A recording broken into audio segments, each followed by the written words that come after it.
جی السلام علیکم، شیر افضل مروت صاحب میرے ساتھ موجود ہیں۔ مروت صاحب، ابھی خبر یہ ہے کہ آپ کے آفس میں ڈالے گئے ہیں، اس کے علاوہ آپ نے یہ کیا کہنا چاہیں گے جو این او سی معطل کیا گیا جلسے کے حوالے سے کیا پیغام دیں گے؟ جی جو جتنے بھی ریاست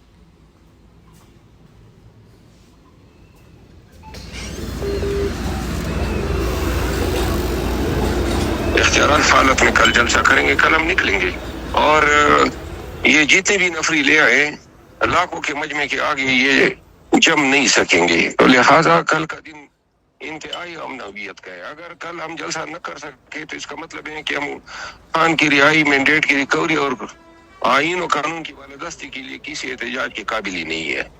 تو لہٰذا اسلام آباد، پنڈی، جہلم، اٹک اور خیبر پختونخوا کے تمام لوگ یہ جان لیں کہ کل کا دن ہمارے لیے بہت اہم ہے اور ہم نے ہر حالت میں جو ہے جلسے کا انعقاد کرنا ہے۔ بے شک یہ لاٹھی چارج کریں گے، کرنے دیں، لیکن جب عوام کا جمع غفیر دیکھیں گے تو پھر ان کی جرت نہیں رہے گی۔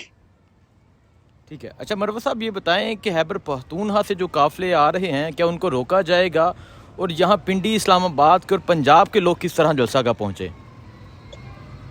پنجاب کے لوگ تو موٹر وے سے آئیں گے اور کافی لوگ کو ہم نے کہا ہوا ہے کہ رکاوٹیں توڑ کے آئیں۔ جہاں تک اسلام آباد، پنڈی، بارہ مری کے لوگ ہیں، ان سب کو میں کہوں گا کہ یہ کشمیر ہائی وے پہ پہنچے 3 بجے کے لگ بھگ ہم خود ہی میں قیادت کرتا ہوا جلسہ گاہ کی طرف جاؤں گا۔ ٹھیک ہے، ہمارے ساتھ ہماری پارٹی کے دیگر قائدین بھی ہوں گے۔ پولیس کی بھرپور تیاری ہے، یہاں نو گو ایریا قرار دے دیا گیا ہے، اس پہ کیا کہیں گے آپ؟ یہ تو ہمیشہ ہم نے نو گو ایریا بھی دیکھے ہیں، پولیس بھی دیکھی ہے، اور جو کرنا ہے کرنے دیں۔ ٹھیک ہے مروت صاحب، ابھی یہ اطلاع کہ آپ کے دفتر میں بھی چھاپا مارا گیا ہے، ڈالے پہنچے ہیں؟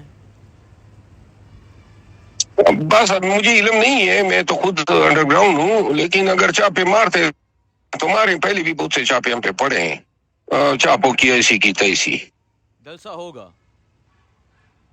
ہر حالت میں ہوگا۔ بہت شکریہ مروت صاحب، بہت شکریہ۔